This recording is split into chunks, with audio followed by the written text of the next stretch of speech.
Hey guys, this is Stel Yafty with Close.io. I want to talk about a tactic I used way back when I was 19 selling financial services to end consumers. Some of the tactics that I used back then empowered me to create a lot more meaningful relationship with my customers, empowered them to actually manage objections that came from the outside world and other influences in their lives, and how I actually had them work really, really hard before I allowed them even to buy the products I proposed to them. Before I even go on and tell you these tactics, let me give a big shout out to two very good friends of mine that were selling with me and for me in my team back in the day and that are still really good friends of mine, Halil and Mirvais. I love you guys. So this is a big shout out to you. So I was thinking about things that I was doing when I was just getting started with sales and lessons that I could learn today and relearn today from the younger version of myself, the more inexperienced, but the more maybe, radical and risk-taking version of myself. And some of the things that I was learning selling financial services products that I could now translate in the way that we sell technology products and a SaaS product to other businesses.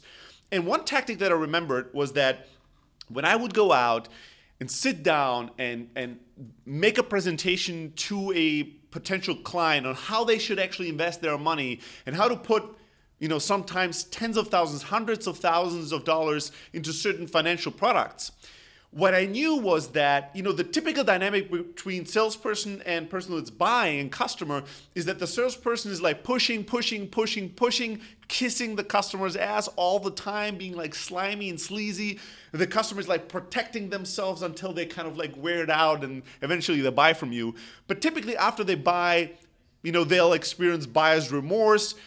They'll talk to some of their friends and their friends will be like, oh my God, are you crazy? You invested in that shit? That's stupid. How exactly does it work in this and this scenario? And then they would get all like insecure and all like fearful and panic. And it would create all these different issues. So one day what I started doing was kind of flipping the script and changing the dynamic in my relationship with my clients to not just close more deals, but actually have a lot more meaningful relationships, a lot more fun selling, and actually empower my customers, my clients to become salespeople of my services themselves. So here's what I would do. I would sit down, I would present the financial product, the insurance, whatever it was that I was trying to sell. And then at the end of the conversation, I would say, you know what? I only sell to people that really know that their decision is a good one, that really did their homework and are sure that what they're buying and buying into is good for them and for their financial future. So here's what I'm going to do. I'm not going to allow you to buy today. People would always look at me like, what? They've never heard a thing like that before, right? What? You're not going to let me buy? The funny thing is they weren't ready to buy anyways. But even then, just me telling them, you know what, even if you want to, I'm not going to let you, just created a totally different dynamic and made myself and my services a lot more desirable. Anyways, coming back to the script, I would tell them, you know what, at the end of the presentation, once we qualified them, once I gave them the pitch on what I think they should invest their money in, I would end the conversation by telling them, listen, I'm not going to allow you to buy today. What I want you to do is I want you to take these materials, and I would hand them out a lot of materials, and study them. This is your homework. We're going to set another appointment for 7 to 14 days from now. I expect you to study these materials really, really well. This is your money. This is your financial future. This is really important. I want you to spend some time to actually study these materials, research them, and then when we sit down, I want you to have prepared a list of questions to even deepen your knowledge and understanding about those products. And then I'm going to quiz you. I'm going to actually test your knowledge. And only if you pass my test will I even allow you to buy into these things and invest in these things. I don't feel comfortable selling things where people are not fully empowered and have all the knowledge necessary to make an educated and a well-formed and thought-out decision for themselves. So here's how the deal will work. Take these materials, take this homework, study it, and we'll see each other in 7 days, and then we'll test you. And if you pass the test, you can buy. Wow, right? People were always like amazed by that. They'd never seen or experienced anything like that before.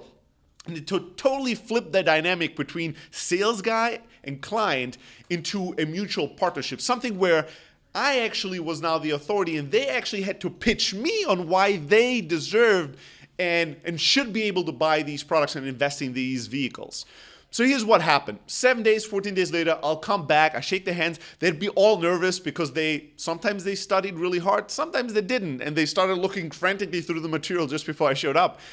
And I would sit down and ask them a couple of really basic questions. I made it easy. I didn't want to be too big of an asshole here. So I'd ask them a bunch of basic questions, but I really wanted them to pass. And if they didn't pass these basic questions, it started making me really nervous. Like, holy shit, I should not sell to this person.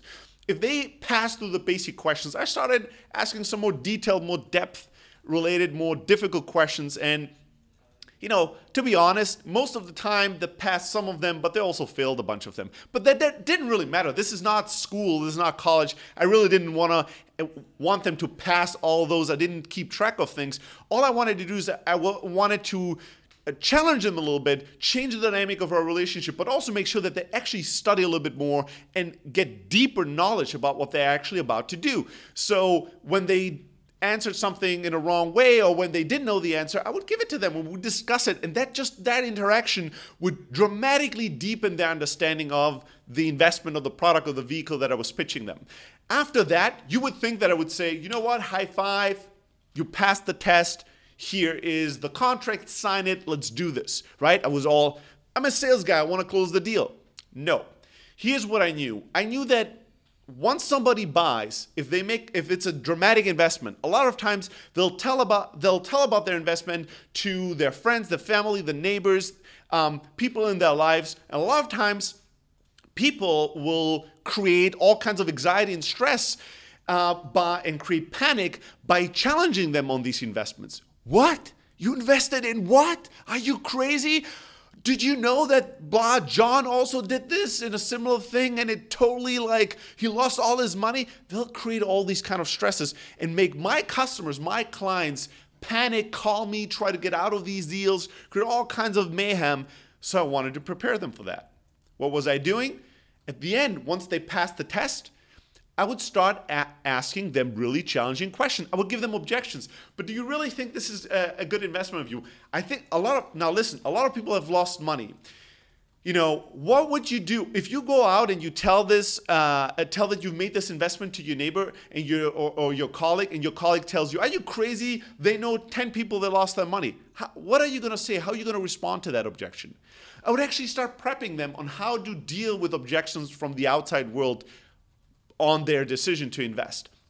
I would ask him, well, what if your brother is going to ask you why you didn't invest it in this instead of that, why you didn't do this, why the interest rate is exactly this and not higher, and why that is lower, and would start giving a real hard time, basically preparing them for the world out there and telling them, hey, once you go out there and you tell people that you've made this decision, some people will challenge you on this, and I want to see what you're made of. I want to see how you're going to respond to these things. And what I basically was doing is I was coaching them on that. Sometimes when they had really weak responses, then they said, well, shit, I don't know why I did that.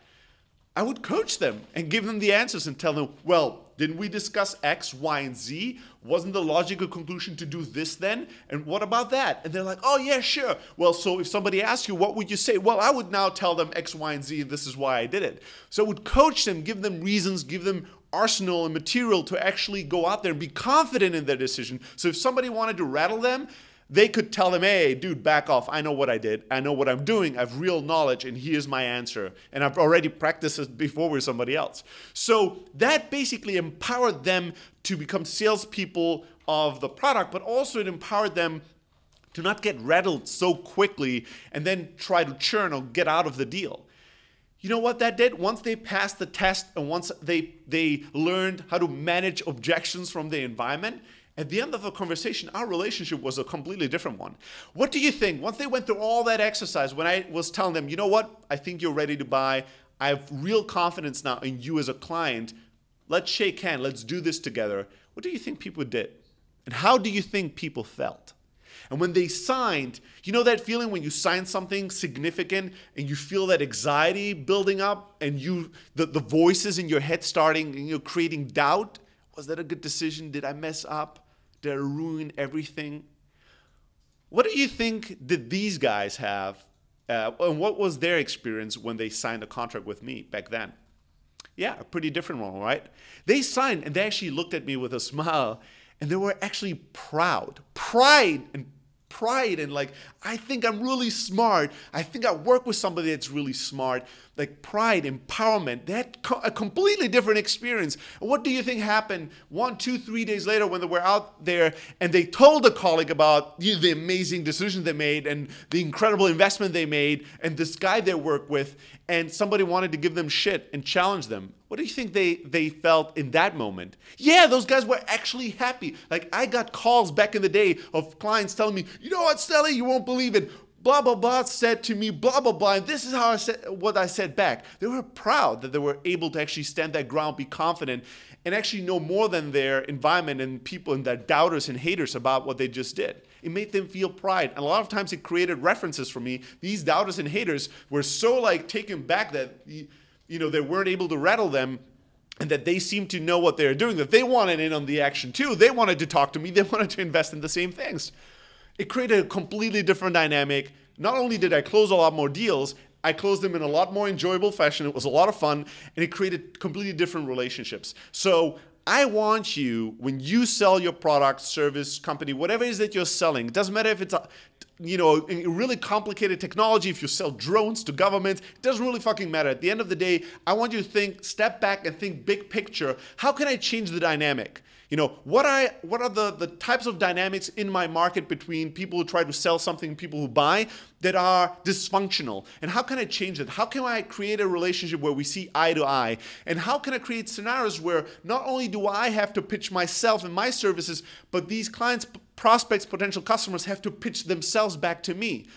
Why should I do business with you? Why are you a good customer? That's a fair question to ask. That's not just arrogant. It's a fair and honest question to ask. And I see no reason why you shouldn't ask that question. So empower yourself and empower your customers and your clients to, give them a little bit of work to do to qualify themselves to you, and also give them all the arsenal, the tools that they need to be confident and feel knowledgeable about the decision they just made. You'll see it's going to make a dramatic difference in the way you sell, the relationships you create, the kind of success you have in the market.